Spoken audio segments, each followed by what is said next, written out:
Hello, हमें question given है। हमें दिया गया है कि एक समबाहु त्रिभुज जिसका एक शीर्ष परवलय y square equal to 8x के शीर्ष पर है, परवलय के अंतर्गत खींचा गया है तो त्रिभुज का क्षेत्रफल वर्ग इकाइयों में कितना है आपको बताना है।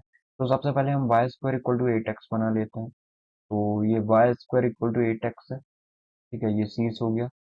अब शीर्ष पे एक हमारा क्या है, एक कॉर्नर है त्रिभुज का। समबाहु त्रिभुज है, मतलब समबाहु त्रिभुज पे हम बोल सकते हैं कि ये कुछ इस तरीके से होगा। ठीक है, और इससे हम इसको मिला देते हैं तो ये एक समबाहु त्रिभुज बन रहा है। अब समबाहु त्रिभुज है मतलब ये क्या होता है, तो सिमेट्रिक होता है। ये वाला पार्ट ऊपर वाला पार्ट नीचे वाला पार्ट, मतलब ये जरूर से 30 डिग्री हो जाएगा क्योंकि टोटल 60 डिग्री होता है।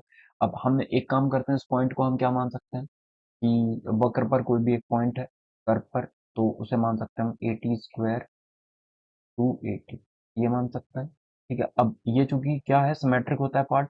और समबाहु त्रिभुज कैसा होता है, परपेंडिकुलर होता है। मतलब यदि कोई आप करोगे, एक शीट्स बनाओगे तो ये परपेंडिकुलर होगा यहाँ पे। अब ये परपेंडिकुलर है तो ये भी परपेंडिकुलर हो जाएगा, मतलब ये टोटल लाइन एक परपेंडिकुलर होगी जो कि एक्स एक्सिस पे होगी। ठीक है, तो अब ए निकाल देते हैं, इसको कंपैरिजन करें हम Y square equal to 4ax से, तो 4a इक्वल टू में 8 या ए की वैल्यू 2 आ जाएगी। अब ए की वैल्यू 2 आ गई तो यहाँ से हम लिख सकते हैं इसके पॉइंट एग्जैक्टली क्या आ जाएंगे, 2t का स्क्वायर और ये 4t। ठीक है, अब ये चूंकि सिमेट्रिक है तो ये वाला पॉइंट प्लस माइनस में हो जाएगा। लेकिन हम इतना सब निकालने से अच्छा कि हम एक काम करते हैं, ए की वैल्यू कितनी है, 2 है।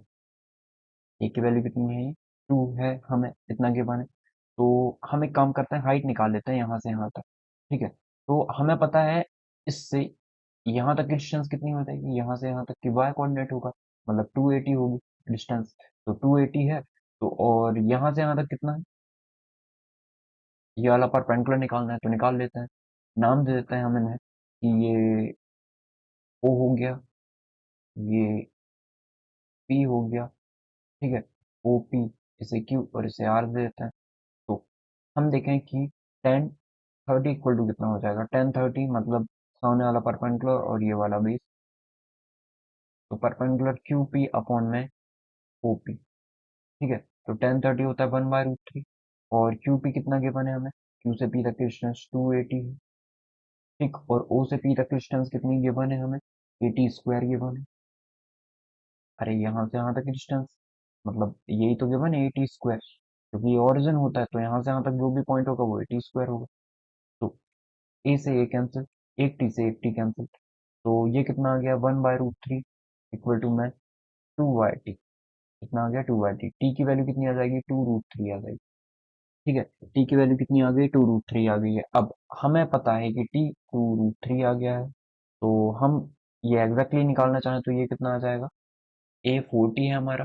तो A40 है, इसका मतलब यहाँ से यहाँ तक की डिस्टेंस 40 है, तो टी की वैल्यू रखें तो 8√3 आ जाएगी। ठीक है, ये कितना आ जाएगा, 8√3 आ जाएगा। इसे हम ये लिख सकते हैं 8√3। तो यहाँ से यहाँ तक जितना है उतना ही यहाँ से यहाँ तक, क्योंकि सिमेट्रिक होता है पैराबोला, तो ये भी 8√3 होगा। तो टोटल यदि हम एरिया निकालना चाहें इसका, तो 1/2 ट्रायंगल एरिया ऑफ, या क्षेत्रफल इसका, ओ क्यू आर का कितना हो जाएगा, 1/2 परपेंडिकुलर मल्टीप्लाई में बेस।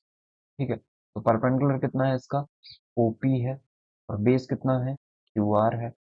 रख देते हैं वैल्यू, तो 1/2 मल्टीप्लाई ओपी कितना है, ओ से पी तक की डिस्टेंस हमने निकाली थी 80 स्क्वायर, क्योंकि 2t स्क्वायर है, टी की वैल्यू रख देते हैं। तो 2 मल्टीप्लाई में टी का स्क्वायर मतलब 4 गुणा 3, 2 का स्क्वायर 2 और √3 का स्क्वायर 3, लिख दिया।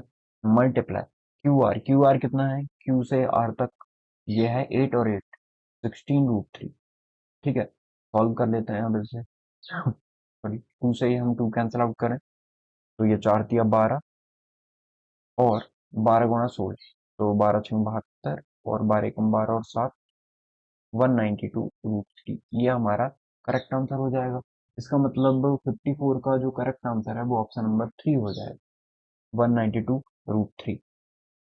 ओके, आई होप आपको समझ में आया होगा कि हमने इस क्वेश्चन को कैसे सॉल्व किया है और क्या क्या प्रॉपर्टीज लगी हैं, और एरिया ऑफ ट्रायंगल कितना हो जाएगा, 192√3। और ये हमेशा किसमें होता है? स्क्वायर यूनिट में, ये याद रखना है, वर्ग इकाई।